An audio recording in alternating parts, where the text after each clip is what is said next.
I've dug these out to, actually they're all rusty and things, but to kind of let you see what I was doing. And these are the bars here that I was talking about for putting kitchen cupboards together. Carbon steel, pretty cheap, you can see it by the rust. Where we are them. And this is the way I was bending things. Oh, see what I mean about magnets. This is the way I was bending, and I'll show you in a second. Okay, am I in view? Aye. Now, basically I was putting a small amount of magnets on this end, and I was getting larger at this end. Now, this isn't going to want to go on there. It's like your wee arm.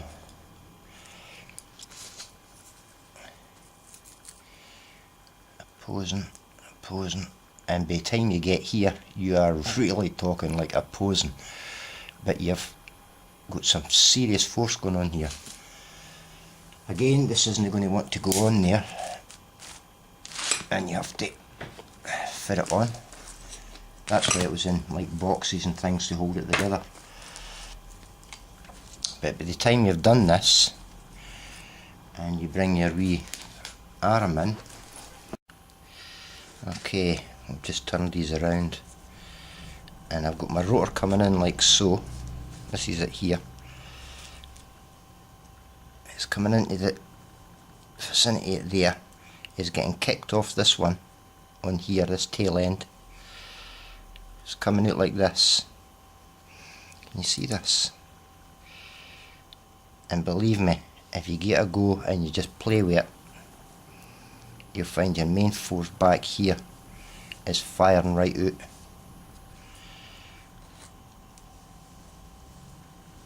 See, it flows right into that there. I'm not showing you very well, am I? It flows right into it. There's no opposing force whatsoever except it kicking out there, and it's basically a game of messing about with it.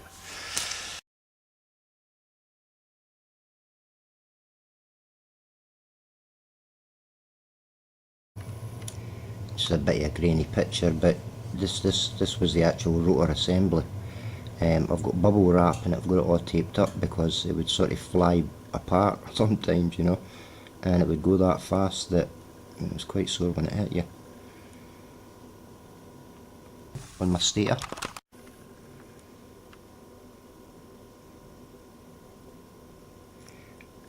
I don't think the videos are any better. They're very, very grainy, especially when the rotor's spinning, but you can get an idea of what was going on. You see this? This is the carbon magnets from inside a microwave, and you see how I've made the shape. I can't get this old Nokia phone to come down right, so it's just a bit of a difficult task. So what you've got is your big magnets here and stacks of other smaller magnets. Your rotor's coming in like so. Give me a pencil. Like so with your wee arms on it. And it's coming into a wedge. And when it comes into this is where it's kicking off. Now, I never had any kind of form of finding out exactly what was happening here. But I think what I was getting was a big bulge here in the magnetism. So, but anyway, you can go for yourself. One thing that did work was putting the magnet up here and having a small bent bar like that, and I could pass that over the top of other magnets, and it would pass right over to here, to the middle of the magnet, because that's what you want. You have to pass over that first hurdle on this magnet to get any benefit for this side and kick, and that seemed to work, and I got a kick off that. Well, there's a rotor again, and I think what was happening was with a double skin there, a carbon, it was sort of, the magnetism was being deflected along that bar, and I was getting a greater kick out here, but the kick seemed to happen for here, and that's where I started building the other magnets behind it.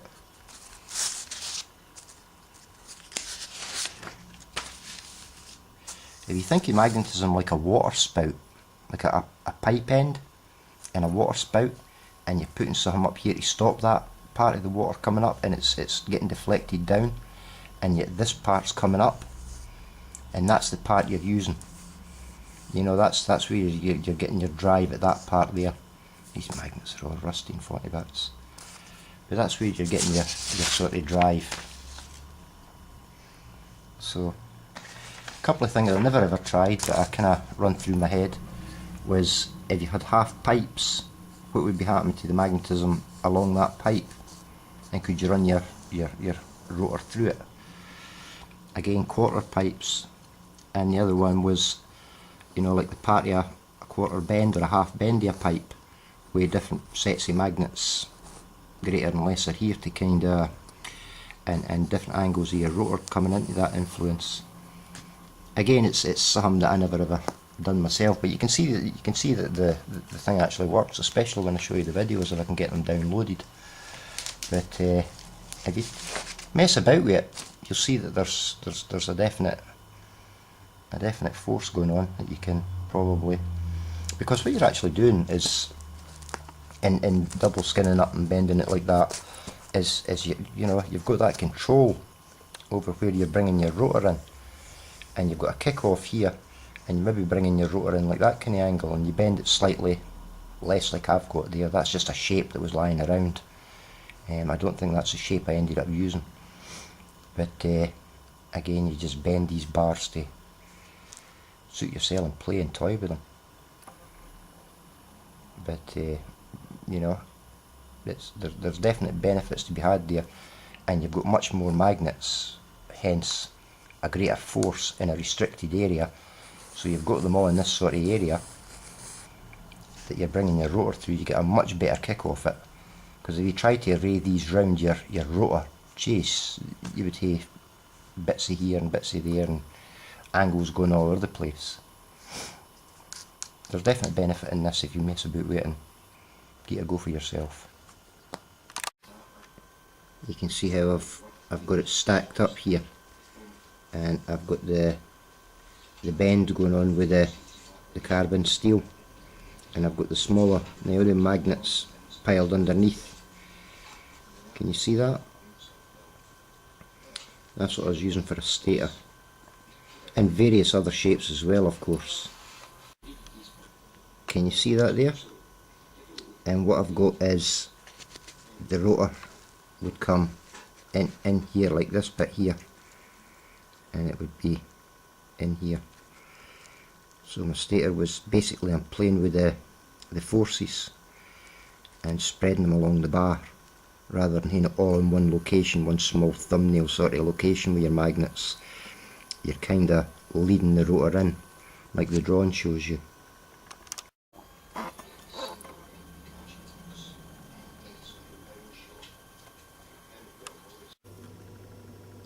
This shows you one of the attempts that I had done on the rotor, with these little bars sticking out further.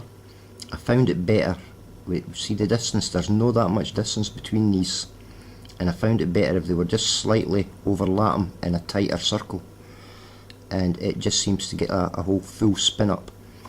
And if you notice, this has got magnets all the way around with assemblies. I found it better if I left two of these assemblies out so there was a space, and it just seemed to work.